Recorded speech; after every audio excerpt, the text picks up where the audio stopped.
Is Dogman invading the northeastern suburbs? Dear Scary Stories NYC, I have inherited the Queens, New York house I grew up in, so at least for now, my wife and I are living here, and I've been getting reacquainted with people I knew when I was much younger.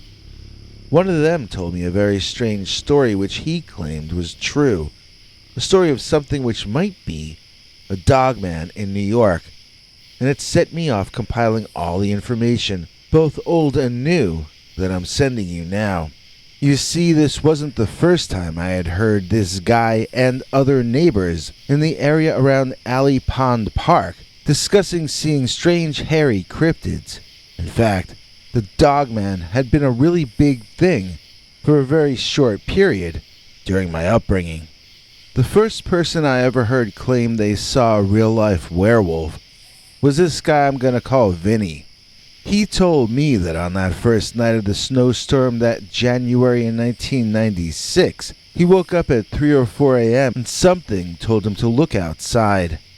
There, in the middle of the snowstorm, was a big werewolf kind of a thing, walking naked right down the middle of 230th Street, right next door to the forest over there at the edge of Alley Pond Park. He said it was a big, upright, dog-headed man marching down the street like he was leading a parade. But I didn't fully understand if that was an expression or if he meant it literally. So, all these years later, when I moved back to town, who should I run into except Vinnie himself? After we reacquainted ourselves and I explained why I was back out in the old neighborhood, I asked him outright about that winter dogman sighting he made way back when. He told me his leader of the parade reference was probably just about how the creature was walking down the center of the street rather than on either sidewalk, but he seemed more interested in telling me about some recent dogman incidents that he claimed had been happening nearby since the spring or summer of 2020. We figured out how to do the video conferencing thing on the computer with each other, and since then we've been talking 2 or 3 times a week, usually almost entirely about the Dogman. Much of it has been him bringing me up to date on stuff. For instance, Vinnie claims that he personally knows of 5 different people who say that the Dogman is back right now in 2022. Or at least as recently as late summer 2021, which is the last sighting that Vinnie knows about. He expects the Dogman to come back with the first real snow of the new year, but we haven't really had it snow hard enough to stick yet this winter, not out by us anyway. So, back toward the beginning of the pandemic, Vinnie told me that he was riding shotgun with his wife driving either to or from some supermarket one evening around sunset. They were riding along out there by the basketball courts, and he saw some strange-looking guy out there in the road. He said at first it looked like Chaka from Land of the Lost, but then it turned its head to look at them, and he could see that it had a head in the shape of a wolf or canine. He and his wife gasped at the same moment, and he knew she had seen what he had seen. The creature took off running away from them, leaping into the bushes off the side of the road, and running back deep into the woods inside Alley Pond Park. Although it was spring and the woods were not entirely overgrown yet, he still couldn't see the creature for long once it ran off the road. Vinnie and his wife made the left onto 233rd Street and continued on their journey as though nothing had happened. But something momentous had happened. That was the first Dogman sighting in the area that either of them had heard about for over 20 years. So the creature itself was not a large one, but Vinnie did think it was of the same species as what people had been seeing back then. This guy was maybe only 5 or 5.5 feet tall, and his fur was not as thick as on other dogmen seen decades earlier, but the head was unmistakably canine, and thus a new age of dogman had begun.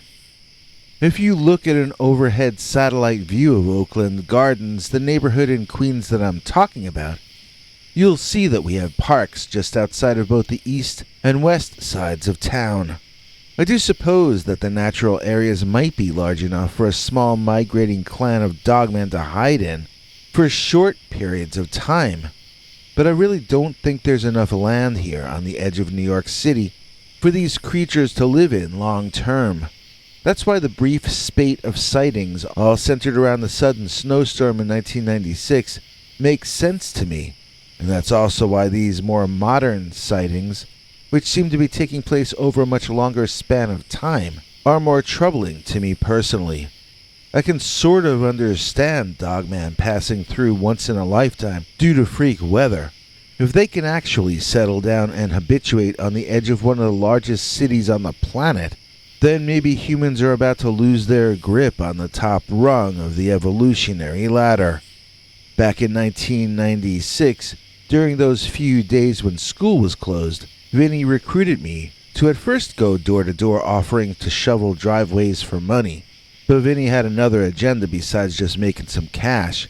Whether people hired us or not, Vinnie asked them if they'd seen anything strange in the area lately, and I was truly surprised at how many people laughed and asked us if that was us posing as that werewolf in the middle of the snowstorm. When we asked them to explain, they told us that someone, some really tall kid, was wearing a very convincing werewolf costume and tramping around in the middle of that snowstorm. They thought we must be the kids who pulled off the prank, but neither of us were particularly tall young men.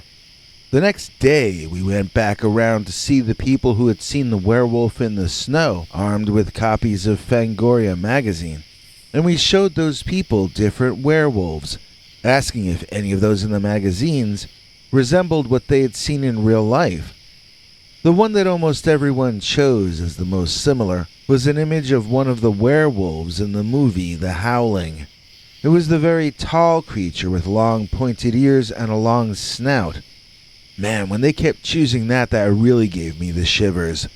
We went back to the locations where people said they had seen this creature, and I just tried to imagine how I would have felt to see something like the werewolf from The Howling right there.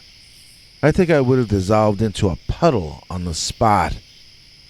Vinnie and these others convinced me that the Dogman had indeed come back to our neighborhood, but I have not been lucky enough to have had a sighting of my own yet. It's been months since anyone I know of has seen one, and it's even possible that they've moved on, away from the area for the winter. It doesn't feel like it, though. We all have this gut feeling that it will show itself again this winter. Alley Pond Park's reputation as being haunted in some way is not a new one. Even when I was a kid way back in the 1980s, I was told to steer clear of that park after dark because there were monsters lurking inside. They were never called werewolves or dogmen. It was just sort of a generic boogeyman or monster, but that already was the legend about the place, at least in my family. My mother once told me that when she was a teenager, the kids used to dare each other to go into the park after dark to try to survive a night with the Alley Pond monster. She and all her friends always chickened out, and she couldn't tell me what the pond monster was supposed to look like. I wondered if it was a lake monster like Nessie, or if it was a big old hairy swamp monster like a Bigfoot or a Dogman. Since my mom went through all that in the 1960s, there was clearly already a proto-legend about an upright walking hairy man monster well over 50 years ago. The legends about the park didn't formally coalesce into the idea of it being the lair of the Dogman, though, till I think 1996. When the snowstorm came, the schools got shut down for days, and it was the most magical week of my young life. I could write a coming-of-age novel or screenplay about that week, but instead I'm just going to tell you the parts about the North American upright walking canid, a.k.a. the Queen's Dogman. So as I told you, the first Dogman sighting I knew about was Vinnie looking out the second-story front window in his family's home on 230th Street and seeing the dog-headed man marching down the center of the avenue. The next day, Vinnie and I were tracing the path of the Dogman, walking down the center of the snow-covered road, looking for the tracks of the Dogman. So much traffic had already driven over the snowy road that it was beginning to get icy and slippery in places under the snow, where it had melted and then refrozen. It was hard to make out much of anything in the melted, then refrozen conditions. We saw some kids in the distance staring at something in the snow, and when we caught up to them, we saw that it was the paw print of a very, very large animal of some sort.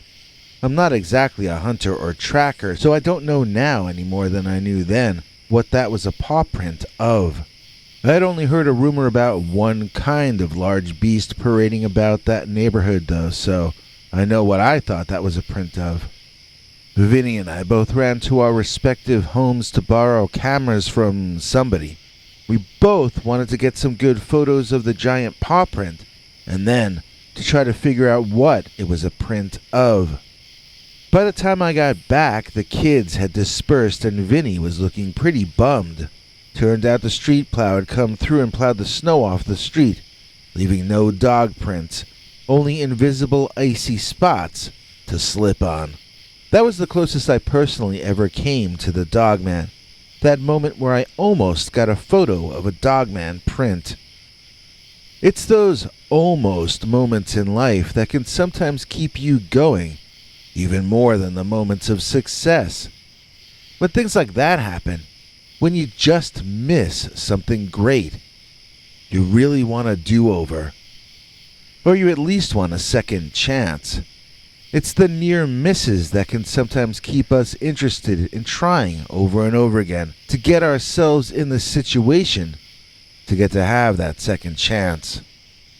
There was an old woman who lived down on Cloverdale Avenue right by the woods. She claimed that a day or two after the big snowfall, when the snow was piled up high on the sides of the street, she saw what she called a man-sized fox creature walk past the front of her house. When Vinnie and I gently pressed her to give us a more detailed description, she became emotional, saying it might have been a vision sent to her by Satan to drive her insane. She was a religious woman and unsure if she should discuss her vision or deny it as blasphemous. What we were able to learn was that the creature walked upright like a man, or she said like a monkey man from Planet of the Apes, except instead of an ape head, it had a long snouted head that reminded her of a fox or a canine. She finally agreed to allow us to use the information anonymously, and we left it at that. There were two teenagers, a brother and a sister, who both told us they saw a very tall man in a dog costume climbing up a tree at the edge of the woods and looking around. This was soon after the snow had finished falling. They said the creature seemed to need additional height to scout out his location.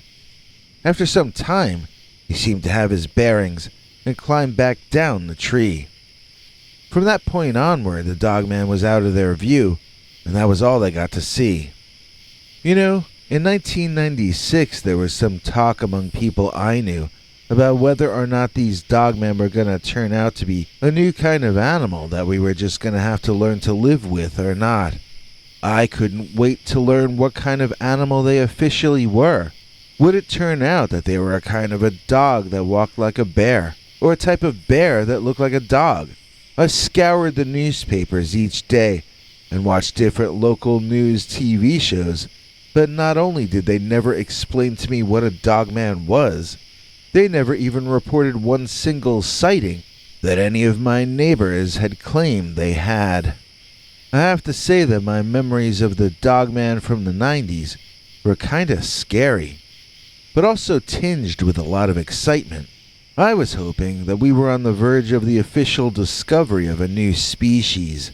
I mean, how cool would it be to see a news report saying that scientists had proven that werewolves are for real, and that they lived on Long Island? Since I've been back in town, though, the people who talk to me about the Dogman do it in a far less excited and far more fearful way. It's like in the 90s the monster was a curiosity.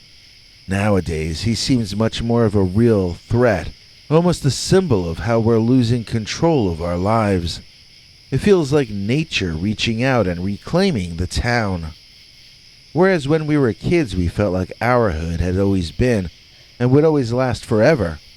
We've now begun to wonder if any of our traditions will be able to survive at all. Maybe we won't even be a memory in a little while. Maybe the Dogman will inherit the earth. My impression I got from the locals here is that the Dogman was a 1996 thing, a snowstorm thing, a flash in the pan. People saw him for 4 or 5 days, then he was gone. That was the part I remembered. Apparently after I grew up and moved out, so did the Dogman. Come the pandemic, however, and suddenly there was that old werewolf, back to walking around in front of people's nice homes totally naked, scratching the bugs out of his nappy Dogman fur. So, yes, we live in civilization. We have paved streets and yards with fences, like in Spielberg's America. But we do live in the middle of a whole lot of wild areas. It almost feels as though they're growing, while we're shrinking. We're fading away, while they're rebooting and coming back stronger. So, could Dogman be real? And could it be invading certain suburbs? As a person who is convinced of the reality of the Dogman, I have to keep reminding myself that I have still not actually seen the creature with my own eyes. Similarly, I have to keep reminding myself that I have no proof that it exists in objective reality.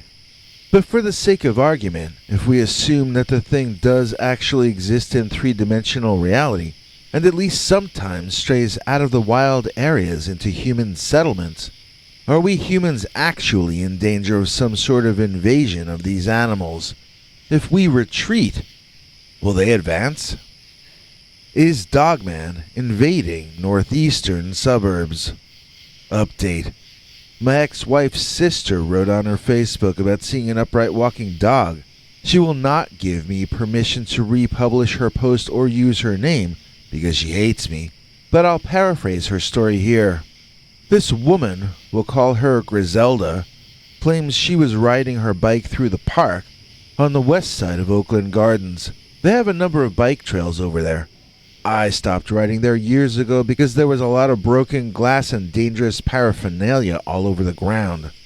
My first wife's sister, however, claimed in March of 2021 that she would no longer ride there because she was menaced by some kind of feral dog that chased her on its hind legs.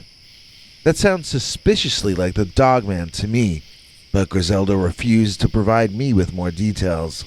She also won't call it a Dogman. She calls it a dog that ran after her on its hind legs.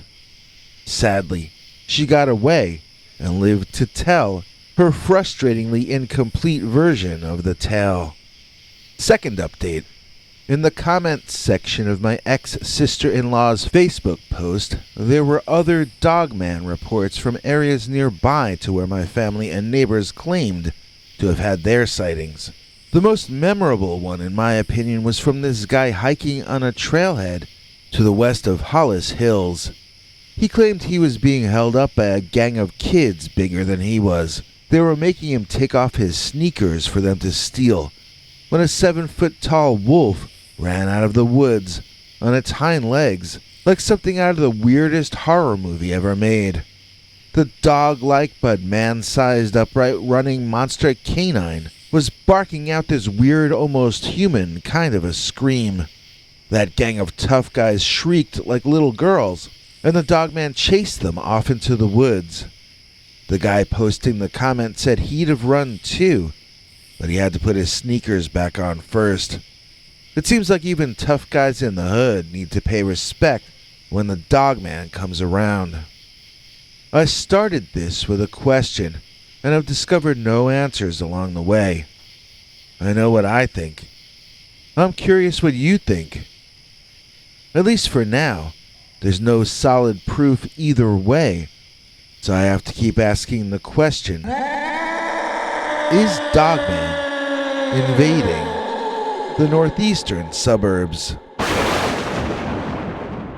If you're sad because life's making you mad, and you're drinking both fast and both slow gin, you might like a blast from out of the past, so drop in to Mr. Spink's Drive-In. Please welcome our newest channel member, the owner of one of my favorite YouTube channels, Mr. Spinks Drive-In. Today's executive producer is an extra special guy, Mr. Spinks, who knows that the drive-in will never die. He's got a fun show. I think their next event is on the 8th, so please check it out. Mr. Spinks recreates the feeling of going to the drive-in for those of us who can't actually do that for whatever reason. I'm a lurker, but the people in the chat are friendly and welcoming. If you'd like to become a Scary Stories channel member like the super cool Mr. Spinks, you too can become a Scary Stories executive producer and receive cool perks like our weekly secret uncensored stories. Far too wild to ever run on this channel. And now, here's international TV spokesmongrel Henry Lee Dogman to fill in any deets I may have left out. Hank? Thanks for watching till the end. If you liked what you saw, please consider clicking like on the video or sharing it with your friends and family that you think might also be interested.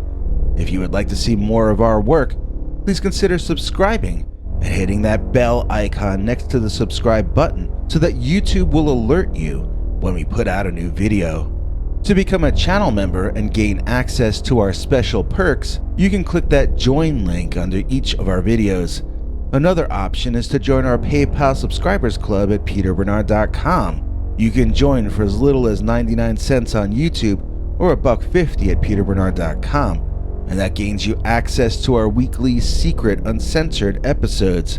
If you'd like to see our 21 hours of archives of uncensored Dogman stories, then please join at the $3 level or above.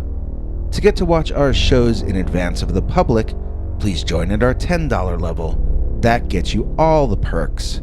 If you join our channel memberships, you need to check our community page here on YouTube in order to get the links to the secret videos and other perks. If you're in the PayPal subscribers club, Peter will email you all the news and links himself. Once joining the PayPal club, which is Peter's homemade club, please give him a chance to see that you've joined and to compose you a personal welcome email, as none of that is automated. But whichever you join, we'll name you an executive producer for the next available episode. Do you have a scary experience that you'd like to share with us? You can email us at scarystoriesnyc@gmail.com or call our Scary Stories voicemail hotline at 804-LA-SCARY. That's 804-537-2279. It's a Google voicemail box, so that means it keeps cutting off after every 3 minutes. If your story is longer than that, please keep calling back and we can piece it together on our end. Good night, and have a scary tomorrow.